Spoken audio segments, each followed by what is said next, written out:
Hey y'all, so today I'm making a really nice seating area here around the smokeless fire pit. And we really enjoy sitting around this fire pit, which is why we kind of wanted to step it up a little bit, make it a little bit nicer seating area, make the ambiance a little bit better, adding some stone, maybe adding some lighting. So I'm gonna go ahead, show you how I'm gonna go about doing that. So let's go ahead and jump right in.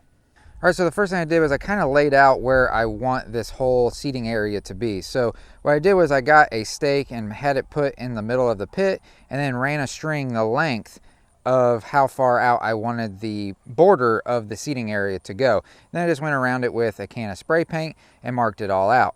And I also marked exactly where I'm going to put some posts that I'll show you a little bit later. So now I need to spray the entire area with some ground clear to get rid of all the grass and the weeds. And a lot of people, when they're doing this, what they'll do is they'll dig up the entire area to get rid of the grass and weeds and their roots. And then they'll come over the top of it with a weed barrier of some sort or some plastic. I'm personally just gonna spray the entire area to kill everything off. And then I'm gonna come over the top of it with a really thick layer of stone. As long as sunlight can't get down to the soil, it's really gonna cut down on the amount of grass or weeds that are gonna grow up through. On top of the stone, I'll also be putting down a granulated weed barrier, and I'll show you that a little bit later in the video. Even if you use a grass barrier, you probably will not see any growth for quite a bit of time, but eventually those do break down or they collect dirt then on top of it, and you just start growing vegetation then on top of your weed barrier, and it kind of defeats the purpose. All right, so now that I've got all my ground cleared down to take care of the weeds and the grass, now I need to start digging my holes for my post. And I've already pre-marked where my posts are going to go. So I've got mine about 9 foot from the center of the fire pit, but for everybody else, if you're doing this, you may want them at different distances. You'll just have to measure that out to fit your preference. All right, so now I've got all of my holes dug. I've got all the posts in the holes. So now I need to backfill it. And I was gonna put concrete in the holes just to add some structural integrity because we do get some pretty bad storms here. But I decided with my soil type, being clay, it's basically going to act like concrete. So I'm just going to backfill it, and since these are not going to be doing anything structurally, they're just going to be holding lights, it really shouldn't be a big deal. If I put concrete in the ground, I'd just be doing the same thing to myself that I always do by creating more work in the future for if I ever wanted to take these down. So I'm going to go ahead, just backfill all these. I do want to make sure that I get everything level on each side of the board just to make sure that it doesn't look out of shape or wonky. All right, so now all of my posts are in place, and so now I'm ready to start putting my gravel down. And the least expensive way to get gravel or stone is to go to a gravel or stone yard. This was about 50 to 60% less than if I would have bought it in bags at one of the big box stores. So this is one load. I'm going to have to go back and get a second load in order to do this whole area.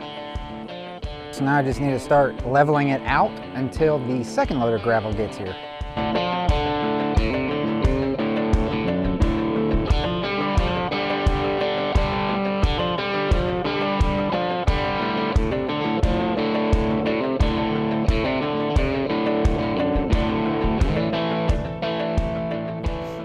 All right, so now that I've got my stone down, now I can kind of start dressing up the area a little bit, and I'm going to be putting these planters over those posts that I put into the ground. Now my wife found and picked up these particular planters that you can find at Lowe's, and they're actually old Jack Daniels barrels, and they just basically took their old barrels, cut them in half, and now they sell them as planters, and they seem to be pretty nice for that purpose. And there is no mistaking that these were Jack Daniels barrels. If you even get within about 10 feet of them at the store, you'll know that you found them because they reek of good times and poor decisions. All right, so I'm gonna flip this thing upside down. Now I need to get a pencil that works. Gosh, dang it. Got like 40 million pencils. Now I need to find the center of this, which it looks like it's going to be 10 3/4. Now I need to measure out my square to fit this over the 4x4. So a 4x4 is actually 3.5 inches by 3.5 inches, but I'm actually going to cut this at 4 inches by 4 inches just to give it extra room to slide down the post, no problem. So now I'll just take my jigsaw and cut out the square.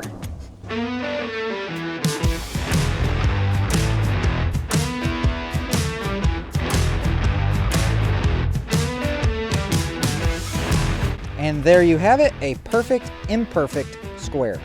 So now I'm going to add some holes just for drainage for when it rains.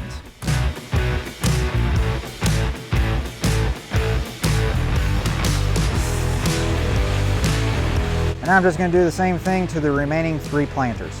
All right, so now I've got all my holes cut in my planters.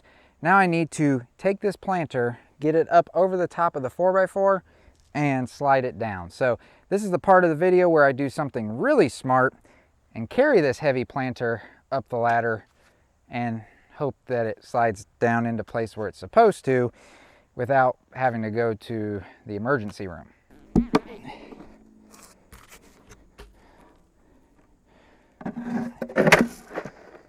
Bingo! Now if you do decide to do the planters this way, I would advise having somebody help you to lift the planters up and over, as they are quite heavy.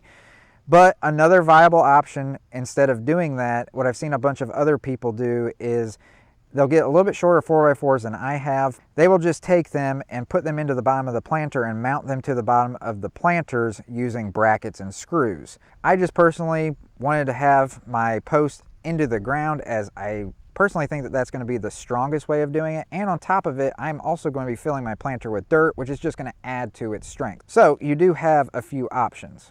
All right, so now I've got all my planters in place. Now I need to drill a hole down here at the bottom of this one planter to be able to run an extension cord through to be able to power the lights. And then I'll just run the extension cord up towards the top of the post, and I'll use some wire staples just to hold it into place. All right, so now I'm ready to start hanging my lights, and I picked up one of these light kits off of Amazon. Comes with a cable and all the hardware needed to hang the lights up. Now, these probably are not 100% necessary, but it is going to help extend the life of those lights so that they don't get weak and need to be replaced faster.